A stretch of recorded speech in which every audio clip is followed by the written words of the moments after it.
California law requires all cities and counties to have a plan for how they will meet the housing needs of everyone in the community.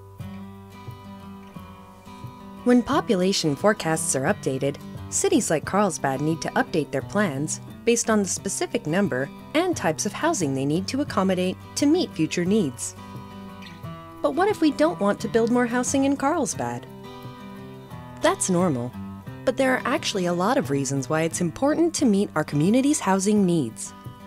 For example, it can be challenging for coastal cities like Carlsbad to attract teachers, police officers, and other middle-income professionals because of the high cost of housing.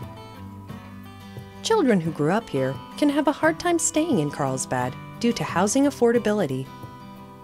Lack of affordable housing can lead to increased homelessness and the cost associated with managing its effects on the community.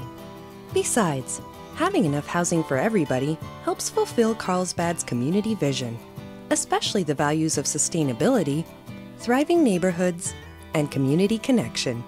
And if we don't get a new housing plan approved, the city could be sued, lose state funding opportunities, and in the end, not have a say in where new housing should go. So, how many new homes are needed? Based on the state's forecast and a local formula, Carlsbad needs 3,873 new housing units. Of those, more than half need to be affordable to lower-income households. The updated housing plan must show the exact locations where future housing can be built and how many homes can be built at each location. So how do we decide where new housing should go? Well, we already know some locations that won't work, like locations with sensitive habitat or species, or with steep slopes that make it hard to build, locations in a flood zone, or in the flight path of the airport. So, what are considered good places for new homes? Vacant lots not set aside as open space, sites that need rehabilitation, or with uses that are no longer being used. Locations where housing could become more dense than it is today, locations near public transit, and essential services like libraries and neighborhoods serving retail centers. Areas where housing could be added to commercial buildings or in business parks, creating live-work neighborhoods.